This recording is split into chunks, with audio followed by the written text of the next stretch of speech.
Hello, કેમ છો? બધા મજામાં? બધાને મારા જય શ્રી કૃષ્ણ. આજે આપણે ફરીથી એક ફરાળી રેસીપી લઈ આવ્યા છીએ, ફરાળી આલુ પરોઠા. હવે આલુ પરોઠા તો બધાને ભાવે છે ને, તો આજે આપણે આલુ પરોઠા બનાવશું. તેના માટે પહેલાં આપણે ફરાળી લોટ જે આપણે વાપરીએ છીએ એ લોટ જ લીધું છે મેં ફરાળી. તો આપણે એમાં મીઠું લઈ લઈએ સ્વાદ પ્રમાણે, અને તેલ લઈ લઈએ. થોડુંક તેલ નાખી અને આપણે પહેલાં એનો લોટ બાંધી લઈએ, એટલે લોટ થોડોક સેટ થઈ જાય પછી આપણે એનો મસાલો બનાવીએ. લોટને બહુ ઢીલું નથી બાંધવાનું, બહુ કડક નથી બાંધવાનું, થોડું થોડું પાણી ઉમેરવાનું છે કે આપણે એને ખબર પડે કે કેવી રીતના આપણે લોટ બાંધીએ છીએ.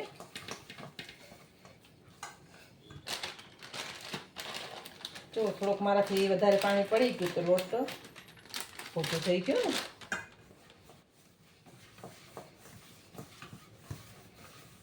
એટલે પાણીને ધ્યાન રાખીને જ નાખવાનું. મારાથી જો વધારે પડી ગયું તો મારે ફરીથી લોટ ઉમેરવો પડે છે.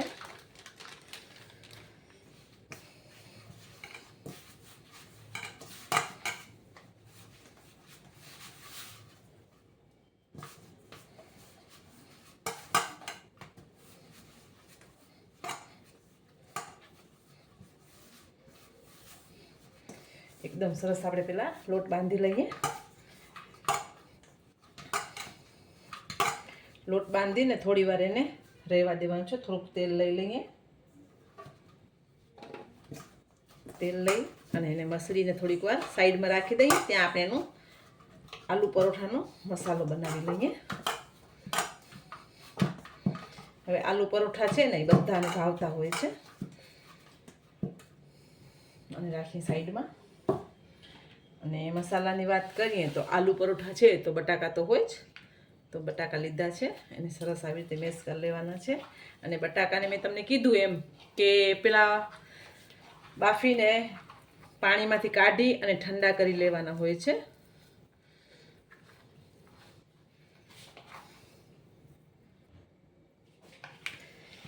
તો આપણા બટાકા સરસ માવો થઈ ગયું છે.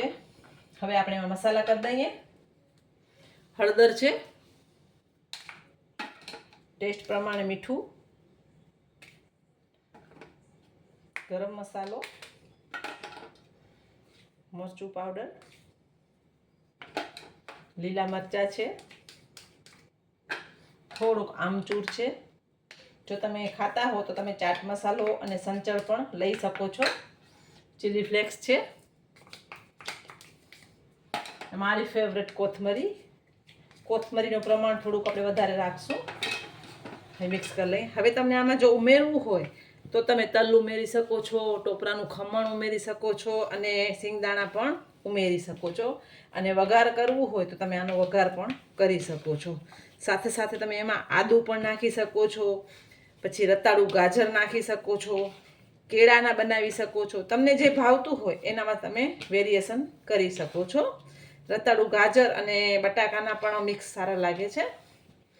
તો આપણું આ મિશ્રણ તૈયાર થઈ ગયું છે.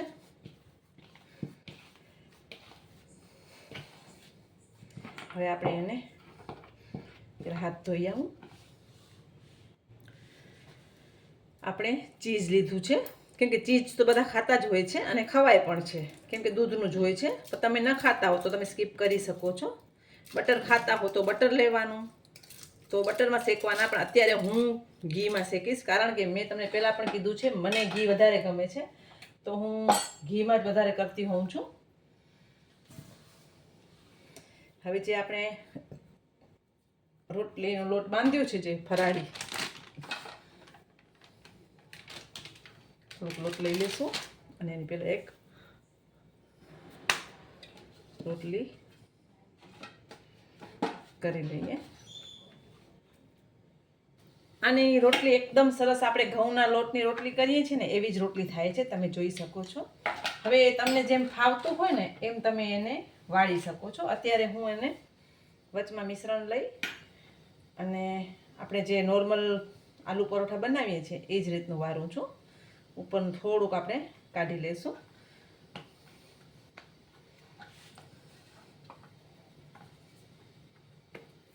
થોડુંક આપણે વણી લઈએ.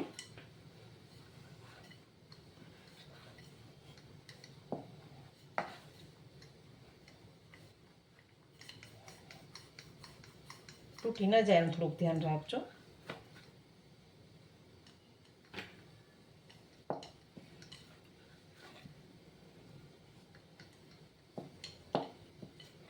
સાઈડમાં મેં નોનસ્ટિક તવી ગરમ મૂકી દીધી છે. તમે જોઈ શકો છો એકદમ સરસ આપણો પરોઠો વણાઈ ગયું છે. આપણે એને શેકી લઈશું. આપણે નોનસ્ટિક તવી લઈ લીધી છે. પહેલાં એને શેકી લઈએ, પછી આપણે ઘીથી શેકશું એને. એકવાર આપણે એને પલટાવી લઈએ. એક સાઈડ શેકાઈ જાય પછી બીજી સાઈડ શેકીને પછી જ ઘીથી શેકવાનું છે. આપણે બીજી બાજુ પણ પહેલાં જોઈ લઈએ શેકાઈ ગયું છે. હવે આપણે એને ઘીથી બંને બાજુ સરસ શેકી લેવાનું છે. ઘીમાં શેકશો ને તો એકદમ સરસ ટેસ્ટ આવે છે.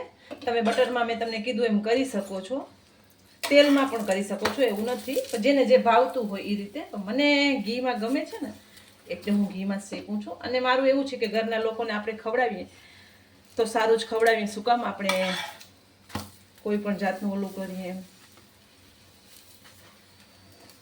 તમે જોઈ શકો છો એકદમ સરસ આલુ પરોઠો થઈ ગયું છે. અને દડા જેમ ફૂલે પણ છે, જુઓ તમે, છે ને એકદમ સરસ સુગંધ આવી રહી છે. અને આની સાથે તમે ગ્રીન ચટણી, દહીં સર્વ કરશો તો સરસ લાગશે. આપણો પરોઠો સરસ શેકાઈ ગયું છે. આપણે સર્વ કરી લેશું.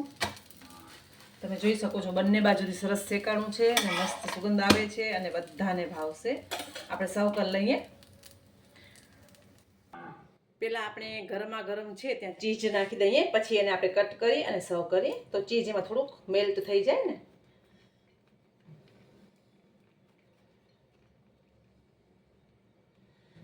તમે જોઈ શકો છો એકદમ સરસ લાગે છે. ઉપરથી થોડુંક લાલ મરચું.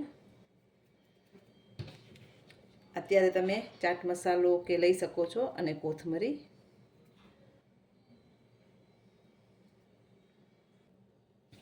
તો આપણે એને કટ કરી લઈએ.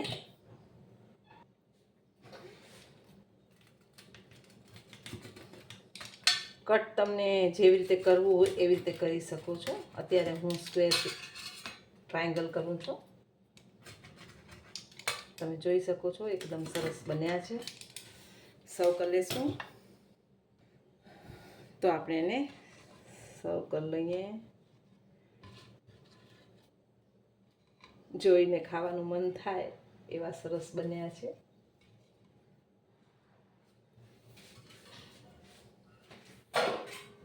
ઉપરથી ફરીથી થોડુંક ચીઝ લઈ લઈએ.